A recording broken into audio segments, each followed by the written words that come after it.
Greetings and salutations, everyone. My name is Anish Kirchhoff, and welcome to my YouTube channel. Today, I'm going to be talking about my Week 10 tight end and quarterback rankings for the 2025 fantasy football season, back to our regular scheduled programming, as we're talking about both these positions at a top 16 capacity. So if you're looking for my thoughts on a specific player, be sure to travel down to the description of the video. We have timestamps available there. While you're down in the description, help us get one step closer to achieving my goal of 100,000 subscribers today by subscribing to the channel, and of course, gaining an edge upon your league mates for the remainder of the season with all the live streams and of course videos I produce here in order to help you capture a 2025 fantasy football championship. Before I get into talking about, of course, the top 16 tight end and quarterback rankings and the statistics that justify their rankings going into the given week, quick reminder, later tonight after the Thursday night football game between the Las Vegas Raiders and Denver Broncos, I will be live streaming here on the channel. If you guys have any questions, be sure to swing on by. In regards to some plays that I'm making tonight, for those of you who are potentially not familiar, again, I've been partnering with Betr for the entirety of the season, not only to provide plays every single day, but of course also provide rankings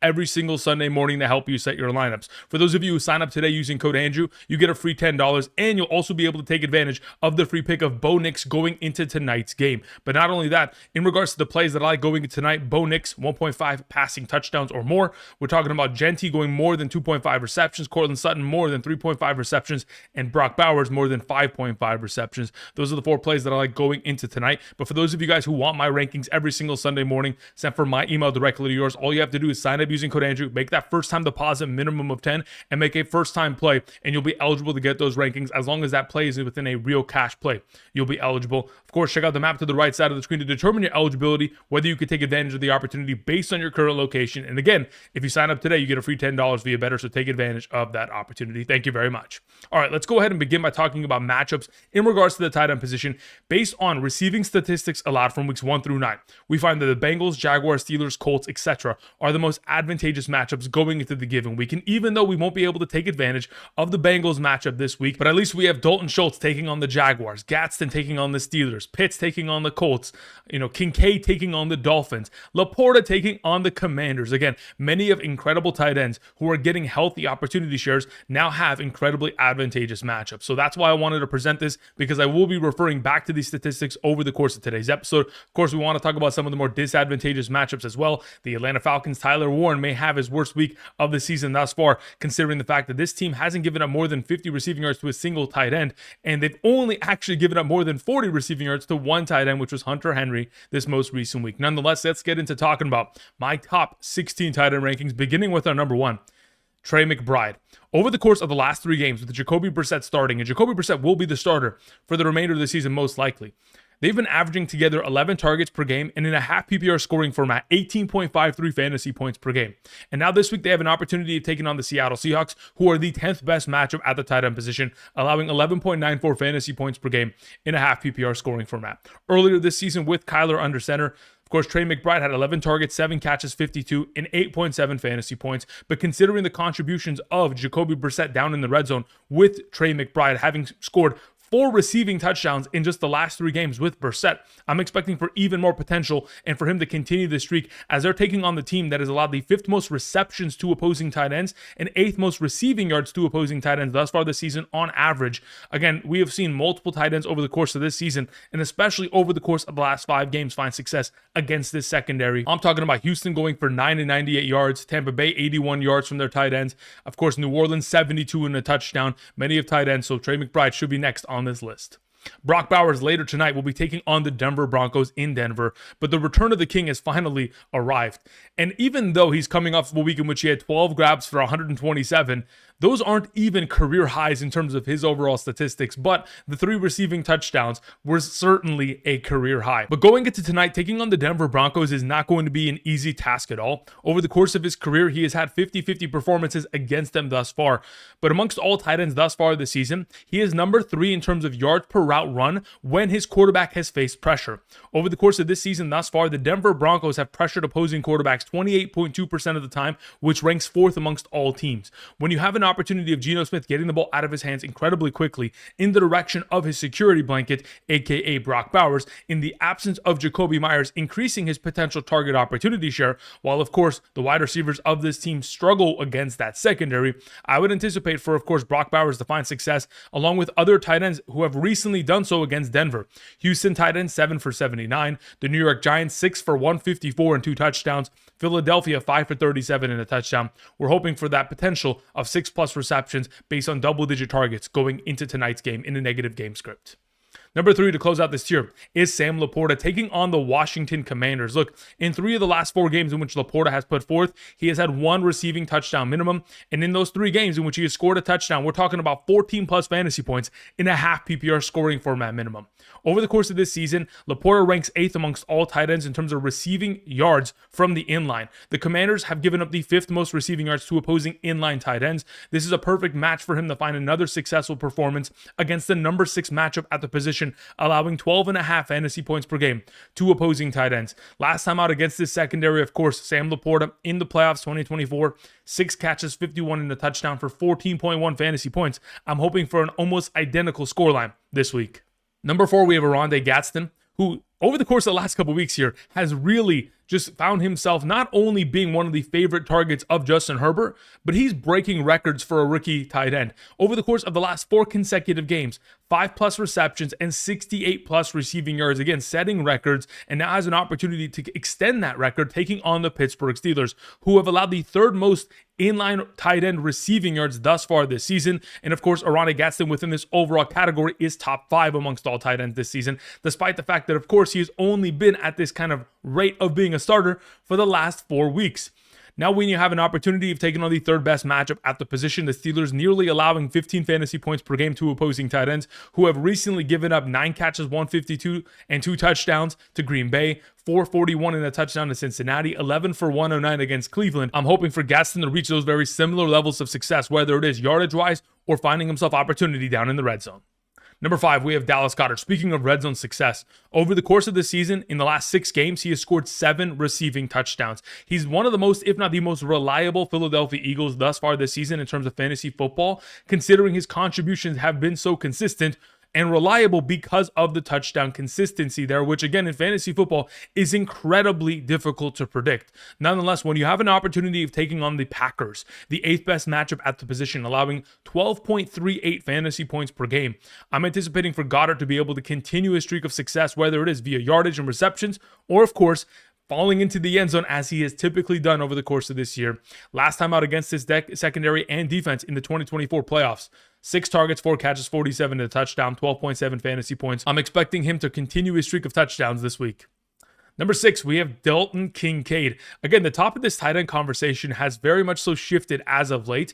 And because of the matchups on hand of taking on the Miami Dolphins, of course, Kincaid jumps to the top of this conversation because he's coming off of a great week of 6 catches for 101 and a touchdown. And now he takes on the Dolphins, who earlier this season in the matchup against them in week 3, 6 targets, 5 catches, 66 and a touchdown for 15.1 fantasy points. The Dolphins, thus far this season, are the number 1 tight end matchup in terms of yards per route run, and additionally have given up the 5th most fantasy points per game to opposing tight ends.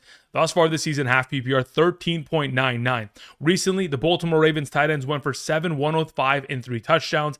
Atlanta, 9 for 59. Los Angeles Chargers, 9 for 86. Many of tight ends finding success. Dalton Kincaid should be up next. Number 7, we have Tyler Warren. Like I mentioned earlier, the Atlanta Falcons are by far and away the toughest tight end matchup. Over the course of this season, they have only allowed 17 receptions and 176 receiving yards to opposing tight ends throughout their total of 8 games. So if we're going to be in a situation in which, again, they're going to limit Tyler Warren because of the success that secondary finds, outside of Hunter Henry's most recent game last week of 4 catches for 51, not a single tight end has scored more fantasy points than Hunter Henry this most recent week, which in a half PPR scoring format was 6.1 fantasy points. So in the event in which Tyler Warren does not score a touchdown, which I'm not expecting him to do so on a consistent rate, considering how many other threats there are within this offense. Again, too many cooks in the kitchen with Jonathan Taylor, Daniel Jones rushing upside as well. And then, of course, you have Pittman, Pierce, and Josh Downs. Josh Downs, who has scored a receiving touchdown in each of his last 3 weeks, all inside the 10-yard line. Number 8, we have George Kittle. Look, George Kittle, we all know loves playing the Los Angeles Rams. For those of you who have been around this channel for quite a while, I have given Deebo Samuel and George Kittle the nicknames of the Ram Killers. Anytime they take on the Rams, they go absolutely off. And last time out against the Rams earlier this year, even though George Kittle was not available due to injury, Jake Tongs absolutely continued to carry the torch as he went for 11 targets, 7 grabs, 41 and a touchdown for 13.6 fantasy points. Regardless of whether it is Brock Purdy or Mac Jones this week, I would anticipate for the 49ers to continue to give it to this Los Angeles Rams secondary as they did earlier this season with, of course, Mac Jones throwing for over 330 passing yards, 2 touchdowns. I'm hoping for very similar levels of success from this offense in order to look in his direction, especially down near the end zone. Colston Loveland is our number 9, coming off of an incredible week. Besides the fact that, of course, the Cincinnati Bengals defense was the greatest matchup you could possibly ask for at the tight end position. Cole Kmet going down with a concussion in the second quarter certainly helped. And Cole Kmet is not expected to play this week because he's probably not going to clear the concussion protocol. So if we have an opportunity for Colston Loveland to establish himself as the tight end one of this team for the remainder of the season, again, why not go ahead and fire him up against the New York Giants? Over the course of the last 2 weeks, Colston Loveland has ran routes in terms of 30 from the inline, 25 out wide, and 22 from the slot position. They're moving him around and utilizing him in various different ways in order to find him open. And in the most recent weeks, the New York Giants have certainly struggled against opposing tight ends. Dallas Goedert went for 9 catches, 110 and a touchdown. The Denver Broncos tight end, 7 for 62. Goedert again came back another week and scored 2 touchdowns against them. So there is a lot of potential for success here with Colston Loveland on hand. Number 10, we have Mark Andrews. Look, he's competing with Isaiah Likely and Charlie Kolar every single week. And there's always a possibility, just like this most recent week, in which Likely and Kolar may score a touchdown. Now, even though he is coming away with 2 receptions for 2 touchdowns in this most recent game, and that's pretty much how he survived for majority of the back end of the 2024 season, having scored double-digit touchdowns in the final 10 games, there's still a possibility in which Mark Andrews could disappear if those touchdowns do not align within his scoreline. So going into this week, even though they are taking on the number 9 matchup, who has just most recently given up 108 yards and a touchdown to Detroit, 77 and a touchdown to the Los Angeles Chargers, 80 and 2 touchdowns to Cleveland, 58 and a touchdown to Cincinnati, there is still a possibility in which Mark Andrews does not get enough love. Now, amongst all tight ends thus far this season, he has the 3rd highest target rate against the blitz, as they are number 2 amongst all teams in the National Football League in terms of blitz percentage. Therefore, Mark Andrews should be in a position to succeed, but just got to hope he falls into the end zone. Number 11 is Kyle Pitts taking on the Indianapolis Colts. In the last 3 games, he has had 9, 7, and 10 targets. He has yet to score a touchdown in the last couple weeks here and has actually only scored 1 receiving touchdown in the last 8 games, which certainly makes him a lesser option in comparison to the rest of the field. But he certainly has a lot of potential in terms of a full PPR scoring format to reach levels of success that he hasn't earlier on this season because they take on the Colts, who are the 4th best matchup at the position. And we are already anticipating a negative game script as the Colts are favored by 6.5 points within the London early morning matchup. Pittsburgh this most recent week, their tight ends, 10 catches, 95 and a touchdown. Tennessee, 6 and 76 and a touchdown. The Los Angeles Chargers tight ends, 164 yards and a touchdown. Arizona, 10 for 106 and a touchdown. If there was ever a week for Kyle Pitts to go absolutely nuclear, I would hope this would be the game in London in which he goes, completely off and dominates against his secondary in a negative script. Number 12, we have Theo Johnson. Look, he has scored 1 receiving touchdown in 4 of the last 6 games minimum. But he has also scored 5 touchdowns total in the last 6 games, as long as we have seen Jaxson Dart under center. So if we're going to be in a position in which he continues to be the number 1 threat down in the red zone, we have an opportunity taking on the Bears, who have given up their fair share of receiving statistics to opposing tight ends as of late. They've given up a receiving touchdown to an opposing tight end in 3 of the last 4 games, but additionally on top of it have given up yardage counts of 70, 52, 91 in just the last 3 games. Therefore, Theo Johnson, whether he is utilized within the inline, in the slot position, out wide, it doesn't matter. He's going to find himself a lot of potential for opportunity, especially now that Scadaboo is out. There's still going to be even more potential for upside for these receiving options to find touchdowns in the red zone.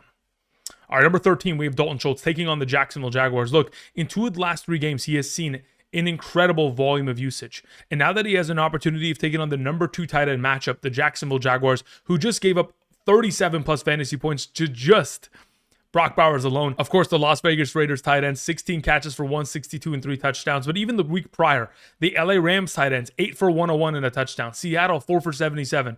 Kansas City, 7 for 61 and a touchdown. Again, earlier this year, Schultz didn't have the utmost of success against the Jaguars, only having 5 receptions and 39 yards. But considering his usage as of late, and of course the preference of Davis Mills to send the ball in his direction, should be a solid play this week. Number 14 is Cade Otton. Again, Chris Godwin, Bucky Irving missing practice for another consecutive day leads me to believe that Cade Otton should be highly utilized within a top-tier matchup. Giving up the 11th most fantasy points per game to opposing tight ends, the Patriots, recently giving up 99 and 2 touchdowns at Cleveland. Of course, 123 to the Buffalo Bills tight ends. There is a possibility in which Cade Otton can continue his streak of success as he has scored 6 or more fantasy points in each of the last 4 games, but specifically leading up to game highs of 10.1 and 10.0 fantasy points. We're hoping for that level of success, especially if Baker Mayfield is throwing the ball for majority of this game without Bucky Irving out there. Number 15 is Juwan Johnson. Rashid Shaheed has been targeted 30 times in the last 3 games. So those kind of target opportunities are not just going to go to Brandon Cooks and Devon Vele or Chris Olave. There's going to be a lot of opportunity, hopefully going in the direction of Juwan Johnson, who's coming off of a week in which he had 3 catches, 31 and a touchdown, and has a favorable matchup against the 12th best matchup at the tight end position against the Carolina Panthers. Again, the Panthers have given up their fair share of stats, but ultimately, outside of a touchdown, we're expecting him to maybe get to that range of 50 yards, maybe 5 catches, 7.5 fantasy points in a half PPR is the expectation.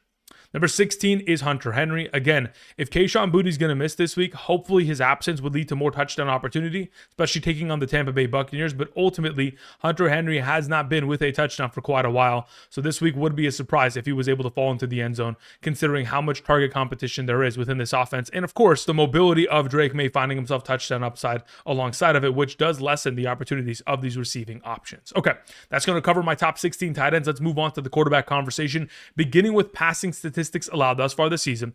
We find that the Cowboys, Commanders, Bengals, Jaguars, Steelers, Bears, Ravens, etc. are the most advantageous matchups going into the given week. And even though we won't be able to take advantage of the Cowboys, the Bengals, and the Titans, who are all great matchups in the top 16 capacity, of course, we'll look towards these other matchups like Jared Goff taking on the Commanders. Or maybe for those of you in a 2 QB league, you might want to play Davis Mills taking on the Jacksonville Jaguars. Of course, we have Justin Herbert, who's going to be in a perfect position to succeed against the Steelers secondary. Jaxson Dart, who can't be stopped on the ground, finding even more success through the air against the Chicago Bears. Nonetheless, I also want to talk about some of the more disadvantageous matchups, such as taking on the Chargers, Texans, Bills, Chiefs, etc. Of course, the Chiefs are on bye, and I'm not too interested in playing Trevor Lawrence against the Houston Texans. But nonetheless, let's go ahead and let's talk about my top 16 quarterback rankings, beginning with our number 1. We have Josh Allen. Going into this week's matchup against the Miami Dolphins, a division rival, they are 9.5-point favorites. From 2023 to 2025, when the Bills have been 9.5-point favorites or greater, in the 10 games in which they have played at that capacity, he's averaging 22.58 fantasy points per game, and in 9 of those 10 games, he has scored 2 or more touchdowns minimum. Allen has won 13 of the last 14 games against the Miami Dolphins, and with the recent news of James Cook dealing with a foot/ankle injury, there may be a possibility in which he misses, and if in fact he does, that could lead to even more red zone rushing touchdown upside, having scored 2 rushing touchdowns in each of the last 2 games, but also more passing statistics if the running game and Ray Davis are not able to find as much success as we currently anticipate. Moving on to our number 2, we have Lamar Jackson, the return of the king of the quarterback conversation.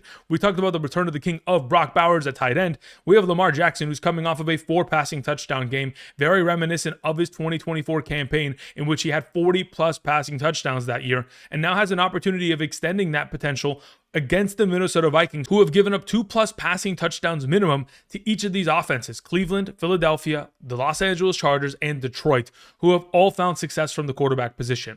Over the course of this season, of course, the Minnesota Vikings are number 2 in terms of blitz percentage and number 1 amongst all teams in terms of pressure percentage against opposing quarterbacks. Lamar Jackson has the 3rd highest adjusted passing completion percentage when under pressure, so anticipate him, his mobility, and of course his ability to kind of navigate the overall pressures of opposing blitz packages to be able to continue his successful streak and have himself another fantastic performance here this week. Number 3, we have Justin Herbert taking on the Pittsburgh Steelers. In his last 3 games, he has had a total of 150 rushing yards, 31, 62, 57. 50 rushing yards per game on average unlocks a completely different aspect of Justin Herbert that in the absence of Omarion Hampton has had to be found. Now that you take on the Pittsburgh Steelers, who are blitzing at the 3rd highest rate amongst all teams in the National Football League, we have to remember that Justin Herbert leads the National Football League in terms of passing touchdowns while under pressure. So if we're going to send pressure in the direction of Justin Herbert, expect for that man coverage on the back end to not be able to hold up against the slew of threats that he has at his disposal. The Steelers are the 5th best matchup at the quarterback position, and outside of the Daniel Jones meltdown in this most recent week, they had given up 2+ passing touchdowns in 6 of their last 7 games. Therefore, expect for Justin Herbert to continue that on top of the rushing statistics and maybe even more upside if Gadsden continues to light up as we have seen as of late. Number 4, we have Drake Maye. Look, he has had 2+ passing touchdowns in 7 of the last 8 games and has scored 3 or more touchdowns in 4 of the last 8 games.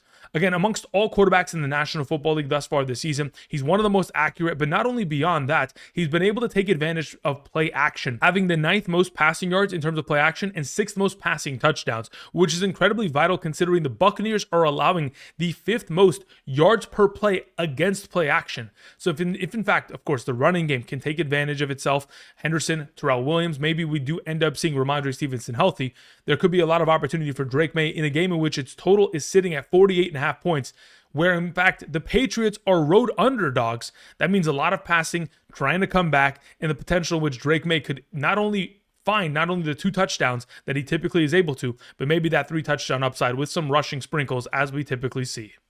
Number 5, speaking of rushing sprinkles, Jaxson Dart has not had sprinkles. He has had absolute monster performances via rushing statistics, having scored 1 rushing touchdown in 5 of his last 6 games, and 4 of those last 6 games consisting of 50 or more rushing yards. He's been able to put up 19+ fantasy points in 5 of the last 6 games, and now has an opportunity of taking on a top 6 quarterback matchup against the Chicago Bears, allowing 16.68 fantasy points per game through the air. Again, this defense has allowed 2 or more touchdowns to opposing quarterbacks in 4 of the last 5 games, and they've also allowed their fair share of scramble yardage to not only Geno Smith, not only, of course, Spencer Rattler, but also Jaden Daniels as of late. Moving on to our number 6, we have Jalen Hurts. Speaking of rushing statistics and hopefully some rushing touchdown prowess, besides all the quarterbacks I've already mentioned on screen being incredible in terms of their rushing statistics, we now continue with Jalen Hurts coming off of the bye week, having an opportunity of taking on the Green Bay Packers. Now, last season against the Green Bay Packers, wasn't the most successful quarterback, 16.4, 16.8 fantasy points. But over the course of this season, prior to this Bryce Young performance, this defense had allowed 4 straight games of 2 or more touchdowns to opposing quarterbacks. So I would anticipate coming off of the bye with a healthy Saquon, a healthy A.J. Brown, a Monday night game to push it even further beyond so that they can be ready for this upcoming contest. We're talking about a quarterback who has had 3+ passing touchdowns in each of the last 2 games, but also a 6-game consecutive streak of 2 touchdowns total or more. I'm anticipating Jalen Hurts to be able to take advantage of the opportunity and, of course, put together a great performance for us on Monday night. Number 7, we have Daniel Jones. Look, Daniel Jones has been incredible against the blitz, and thus far this season, the Atlanta Falcons lead the league in terms of blitz percentage. So if, in fact, we're going to see a lot of blitz go in the direction of Daniel Jones, as they are, of course, trying to force him to get the ball out of his hands quickly, that would be a mistake. Thus far this season, he is number 2 amongst all quarterbacks in terms of passing yards versus the blitz. And in the games in which he has taken on 3 of the top 7 blitz teams, Pittsburgh, Miami, and Denver, he has had 342, 272, and 316 passing yards in those games. Again, expect for a lot of success from Daniel Jones. Whatever his passing yard total is this week, I'm going more on that via Betr. And on top of it, the Falcons have allowed 2+ passing touchdowns in 4 of the last 5 games. I might go ahead and go more than 1.5 passing touchdowns as well. Number 8, we have Jared Goff. Speaking of going more than 1.5 passing touchdowns this week, we're talking about the Commanders, who have allowed 2+ touchdowns in 7 of the last 8 games and are allowing the 2nd most fantasy points per game via passing statistics to opposing quarterbacks. We're talking about the Washington Commanders getting torched in each of the last 3 games by Darnold, Mahomes, and Dak Prescott for 3 or more touchdowns. This is a revenge game from the playoff disaster that took place last year, in which, of course, the Washington Commanders defeated the Detroit Lions in an absolute upset. And considering Marshawn Lattimore's dealing with injury, Marcus Mariota is, of course, starting for the Washington Commanders. I would anticipate Jared Goff to absolutely go nuclear this week. Number 9, we have Matthew Stafford. Speaking of going nuclear, he does that on a per weekly basis. 4 of the last 5 games, 3 or more passing touchdowns. Before the season began, I believe his overall number of passing touchdowns total for the year was somewhere around 22, 23 and a half. He is about to eclipse that number. I mean, it's ridiculous. He already has 17 passing touchdowns just within the red zone, which leads all quarterbacks in the National Football League within that category. And he has, just thrown 5 passing touchdowns alone to Davante Adams in just the last 2 games. Now you have an opportunity of taking on the 49ers in what is expected to be the highest scoring game of the week. The 49ers, who have allowed 2 or more touchdowns to opposing quarterbacks in 4 of the last 5 games. And earlier this season against this defense, Matthew Stafford threw for 389, 3 touchdowns, 25.56 fantasy points. I'm hoping for that level of success against the number 11 quarterback matchup.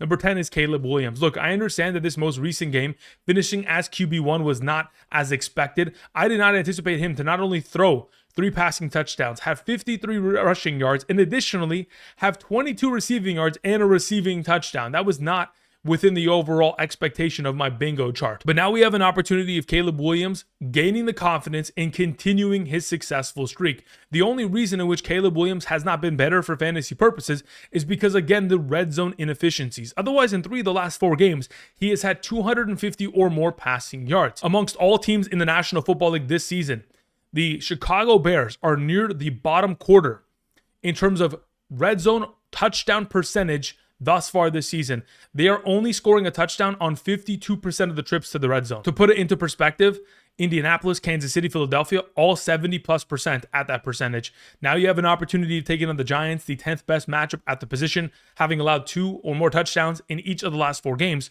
We're hoping for Caleb Williams to take advantage of the opportunity on hand. Bo Nix is our number 11. The reality of the situation is they are 8.5 point favorites going into tonight's game at home. I am hoping that he's going to reach his 2 touchdown minimum, and then if in fact he can hit the upside of 3 total touchdowns or get himself a sprinkle of rushing statistics, that would be incredible. But I truly do think this is going to be a one-sided affair, even though on multiple occasions this season I have thought the Thursday night divisional games should be a one-sided affair. Typically they haven't been, and the underdog team typically has played far better than my expectation. So if in fact that's the case, that could even lift Bo Nix to a greater positioning to which he could reach that 3 touchdown potential within the upcoming matchup. Number 12, we have Baker Mayfield. Look, he's really struggled prior to the bye week. Against Detroit and New Orleans, did not look like his normal self, but that's primarily because, again, the receiving threats within this offense are not all healthy. You have Chris Godwin and Bucky Irving probably trending for a 3rd consecutive week, which lets me potentially expect for Baker Mayfield to go ahead and maybe struggle again this week, taking on the New England Patriots secondary with guys like, of course, Marcus Jones, Carlton Davis, Christian Gonzalez out there. Again, we have seen other quarterbacks like Michael Penix go for 3 passing touchdowns, Gabriel 2 passing touchdowns, Josh Allen, and the Carolina Panthers recently going for 2 passing touchdowns each against this defense. Many of teams finding success in that capacity, but Baker Mayfield, if he's able to score 2 touchdowns, I think would be a lucky week within this overall circumstance. We're going to need to see a lot of scrambling yards for us to be very much so excited about his potential. Number 13 is Sam Darnold. Look, he takes on the Arizona Cardinals, who have allowed the 2nd fewest passing touchdowns thus far this season to opposing offenses. And even though Sam Darnold has put up 20+ fantasy points in 3 of the last 4 games, and you're adding Shaheed to the mix, I think number 13 is still safe. A divisional matchup, typically a lower scoring game. I understand he's coming off of an 88% passing completion percentage in which he absolutely torched the Washington Commanders, but ultimately this is a difficult matchup. Jonathan Gannon's secondary is actually solid. Even though Max Melton is expected to miss, I would still anticipate Sam Darnold to have himself a stable game, 2 passing touchdowns, 240 yards, and be a solid quarterback play. Number 14 is Mac Jones. Last time out against the Rams, absolutely went nuclear for 342 yards, 2 passing touchdowns, 22 fantasy points. Under the assumption that Brock Purdy, Pearsall missed once again, as they're expected to do so, Mac Jones against the Rams, who led them to a victory earlier this season in Week 5. I'm expecting him to put together another big performance against this Rams secondary. Jacoby Brissett is our number 15. In the last 3 starts, he has had 320 passing yards, 2 touchdowns, 279 and 2 passing touchdowns, 261 and 2 passing touchdowns, 19.7+ fantasy points every single time out. I understand that the Seahawks are a great defense, but where they do their most damage is in terms of stopping the run. They are elite in terms of run-stopping efforts, only allowing 3.18 yards per carry on average to opposing running backs.